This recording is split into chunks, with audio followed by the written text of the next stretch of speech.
유인홍 의원님 질의해 주시기 바랍니다. 네, 후보자님. 네. 제 전화기로 문자 행동들이 너무 벌어져가지고요. 이 질문을 안 드릴 수가 없네. 네. 제가 웬만하면 그냥 넘어가려고 그랬는데, 인턴 지원 서류에 부모 이름 직접 쓰지 않는다. 그러니까 그 후보자가 후보자 자녀분한테 어떤 영향력을 줬을 리가 없다. 뭐 이런 유의 이야기들이에요. 후보자가 2015년 3월부터 올해 2월까지 한국금융연구센터 소장을 역임하셨죠. 네, 그렇습니다. 소장에 취임하고 두 달 뒤에 2015년 5월에 정책 심포지엄 개최했습니다. 그죠? 네. 이 연구센터는 2009년 2월에 설립된 이후에 2015년 5월에 정책 심포지엄을 최대 규모로 엽니다. 소장에 취임하시고 두 달 뒤에 심포지엄을 열었는데 그 규모가 최대 규모예요. 이 행사에 후원을 한 데가 금융투자협회, 생명보험협회, 손해보험협회, 전국은행연합회, 여기서 각 기관당 약 1,000만 원가량들을 후원을 합니다. 아세요? 1,000만 원이 아니라 500만 원이었습니다. 1,000만 원입니다. 다시 한번 확인해 보세요. 그렇군요. 각 기관마다. 금융투자협회가 500만 원이고 예. 생명보험협회, 손해보험협회, 전국은행연합회는 1,000만 원씩입니다. 이 행사가 3,500만 원의 규모로 진행됐는지에 대해서는 제가 파악해본 바로는 그렇지 않은데 한번 확인을 해보세요. 알겠습니다. 네. 당시에 축사는 정운찬 전 국무총리가 했고 네. 당시 금감원장 진운섭 원장이 초청 연사로 왔습니다. 주재 발표는 최응식 서울대 교수, 정중호 연구위원, 후보자 이렇게 세 사람이 주재 발표를 했어요. 최응식 교수, 정중호 위원, 이분은 2부에는 후보자가 주재 발표를 합니다.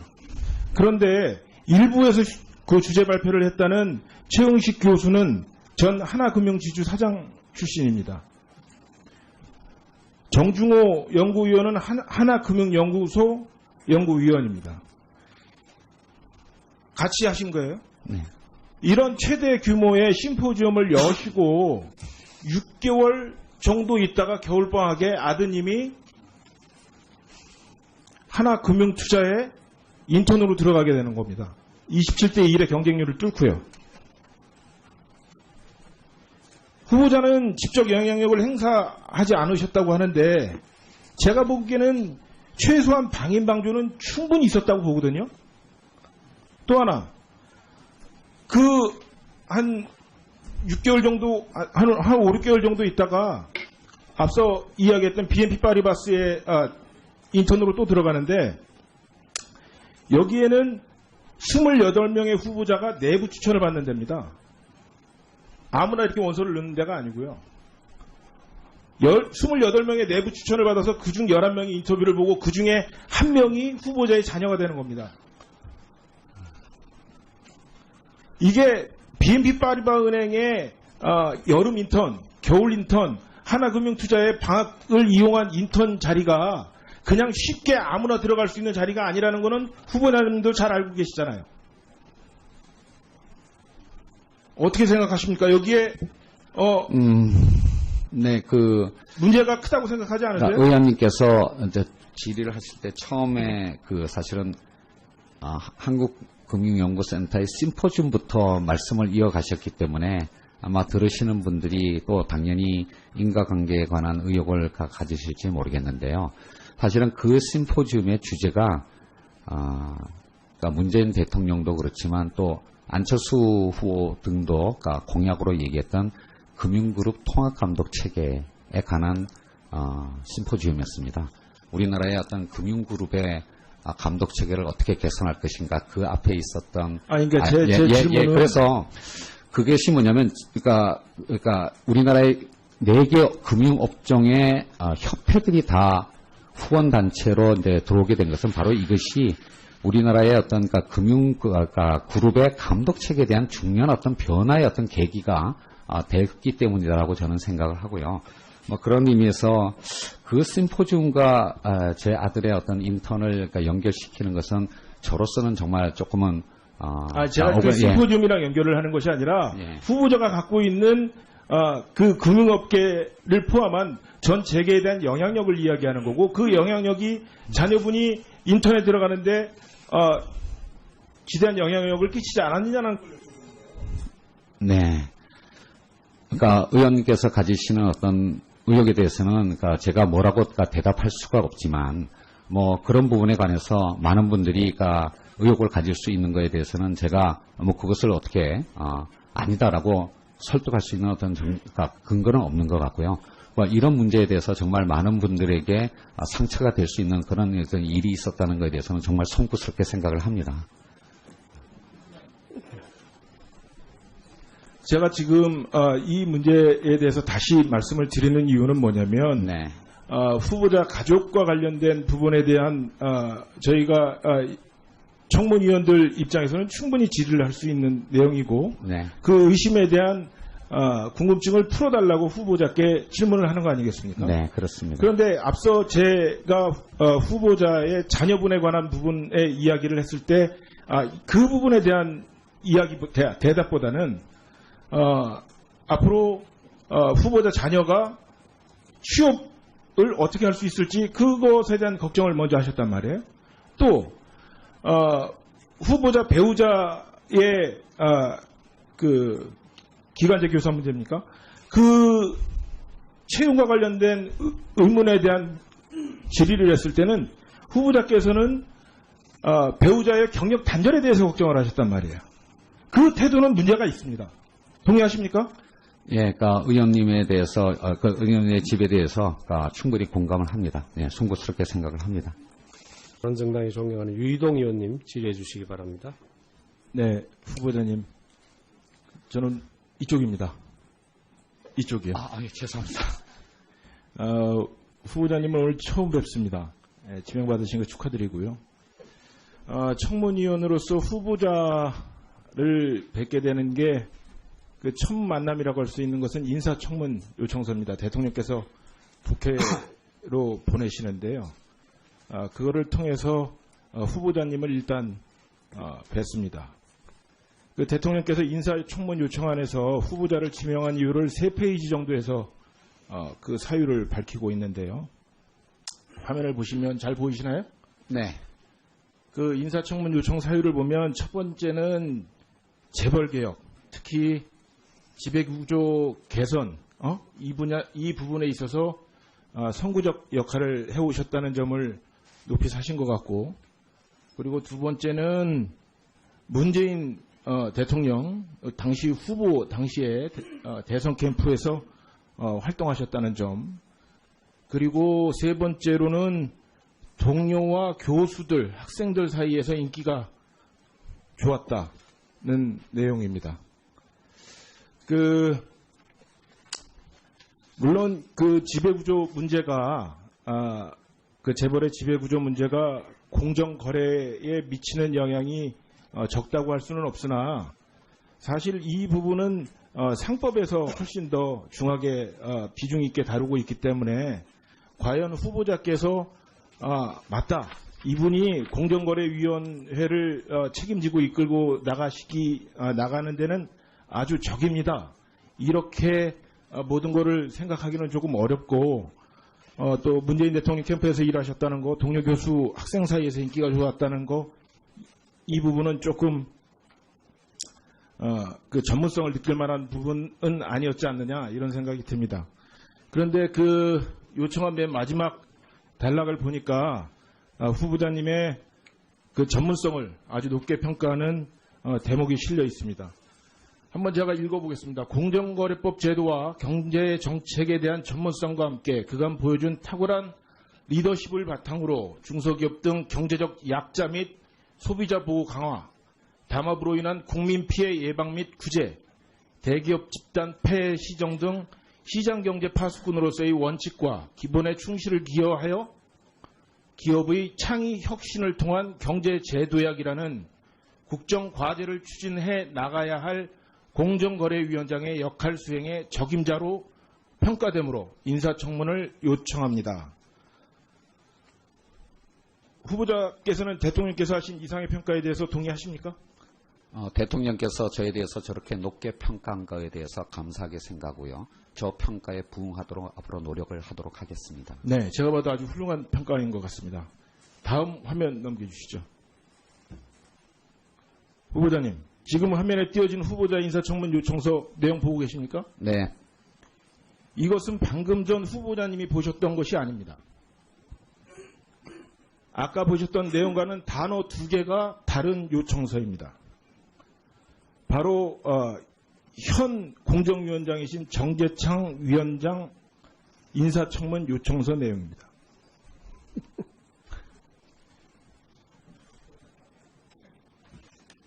저는 김상조 후보의 인사청문 요청서 어디에서도 후보자께서 공정거래 전문가라는 진정성 담긴 표현을 발견할 수가 없습니다. 문재인 정부가 출범을 하고 공정거래위 위원장을 그 어느 곳보다도 이르게 지명한 이유가 공정위의 역할을 그 어느 때보다도 중시하고 기대를 하고 있다고 해석을 합니다. 맞습니까?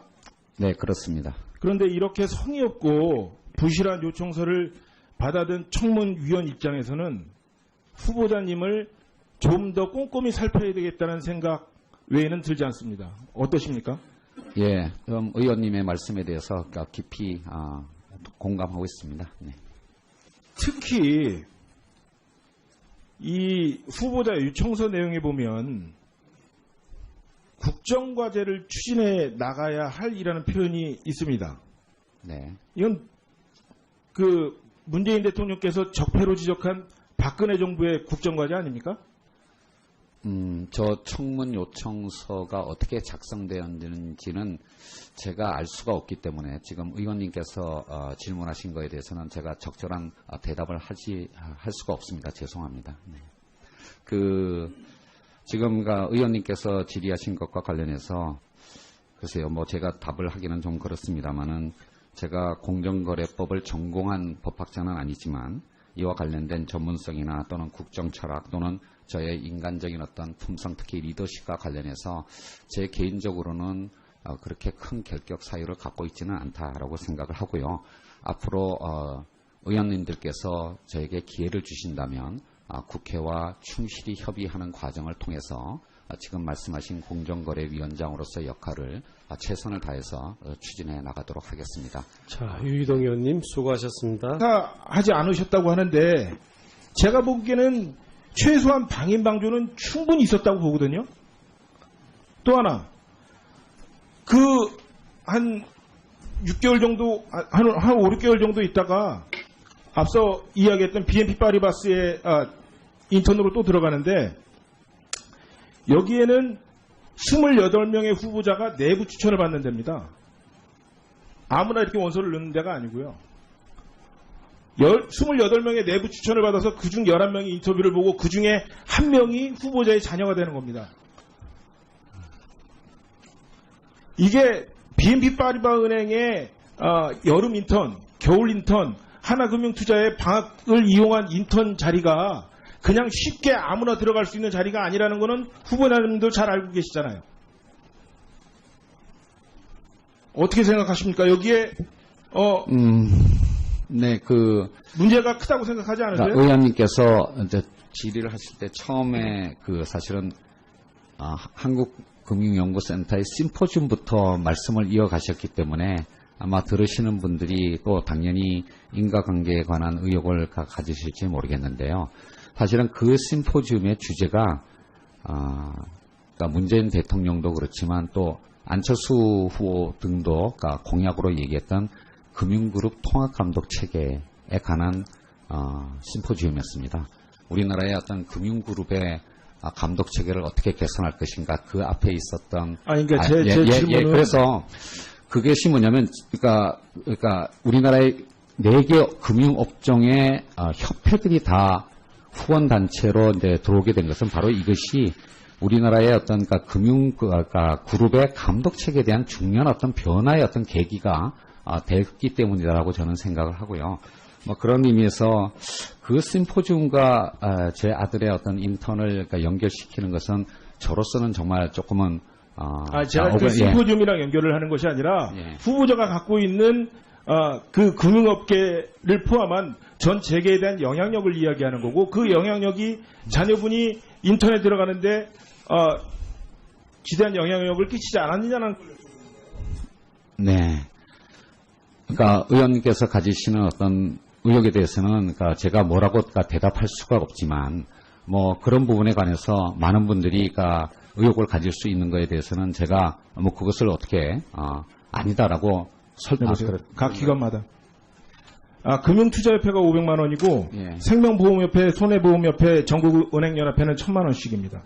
이 행사가 3,500만 원의 규모로 진행됐는지에 대해서는 제가 파악해본 바로는 그렇지 않은데 한번 확인을 해보세요. 알겠습니다. 네. 당시의 축사는 정운찬 전 국무총리가 했고, 네. 당시 금감원장 진운섭 원장이 초청 연사로 왔습니다. 주재 발표는 최흥식 서울대 교수, 정중호 연구위원, 후보자, 이렇게 세 사람이 주재 발표를 했어요. 최흥식 교수, 정중호 위원, 2부는 1부, 2부에는 후보자가 주재 발표를 합니다. 그런데 1부에서 그 주재 발표를 했다는 최흥식 교수는 전 하나금융지주 사장 출신입니다. 정중호 연구위원은 하나금융연구소 연구위원입니다. 같이 하신 거예요? 네. 이런 최대 규모의 심포지엄을 여시고 6개월 정도 있다가 겨울방학에 아드님이 하나금융투자에 인턴으로 들어가게 되는 겁니다. 27대 1의 경쟁률을 뚫고요. 후보자는 직접 영향력을 유이동 의원님 질의해 주시기 바랍니다. 네, 후보자님. 네. 제 전화기로 문자 행동들이 너무 벌어져가지고요. 이 질문을 안 드릴 수가 없네. 네. 제가 웬만하면 그냥 넘어가려고 그랬는데, 인턴 지원 서류에 부모 이름 직접 쓰지 않는다. 그러니까 그 후보자가 후보자 자녀분한테 어떤 영향력을 줬을 리가 없다. 뭐 이런 유의 이야기들이에요. 후보자가 2015년 3월부터 올해 2월까지 한국금융연구센터 소장을 역임하셨죠. 네, 그렇습니다. 소장에 취임하고 2달 뒤에 2015년 5월에 정책 심포지엄 개최했습니다. 그죠? 네. 이 연구센터는 2009년 2월에 설립된 이후에 2015년 5월에 정책 심포지엄을 최대 규모로 엽니다. 소장이 취임하시고 2달 뒤에 심포지엄을 열었는데 그 규모가 최대 규모예요. 이 행사에 후원을 한 데가 금융투자협회, 생명보험협회, 손해보험협회, 전국은행연합회, 여기서 각 기관당 약 1000만 원가량들을 후원을 합니다. 아세요? 1000만 원이 아니라 500만 원이었습니다. 1000만 원입니다. 다시 한번 확인. 또 갈 수 있는 어떤 근거는 없는 것 같고요. 이런 문제에 대해서 정말 많은 분들에게 상처가 될 수 있는 그런 일이 있었다는 것에 대해서는 정말 송구스럽게 생각을 합니다. 제가 지금 이 문제에 대해서 다시 말씀을 드리는 이유는 뭐냐면, 네. 후보자 가족과 관련된 부분에 대한 저희가 청문위원들 입장에서는 충분히 질의를 할 수 있는 내용이고, 네. 그 의심에 대한 궁금증을 풀어달라고 후보자께 질문을 하는 거 아니겠습니까? 네, 그렇습니다. 그런데 앞서 제가 후보자의 자녀분에 관한 부분의 이야기를 했을 때 그 부분에 대한 대답보다는 앞으로 후보자 자녀가 취업을 어떻게 할 수 있을지 그것에 대한 걱정을 먼저 하셨단 말이에요. 또 후보자 배우자의 그 기간제 교사 문제입니까? 그 채용과 관련된 의문에 대한 질의를 했을 때는 후보자께서는 배우자의 경력 단절에 대해서 걱정을 하셨단 말이에요. 그 태도는 문제가 있습니다. 동의하십니까? 예, 그러니까 의원님에 대해서, 그 의원님의 집에 대해서,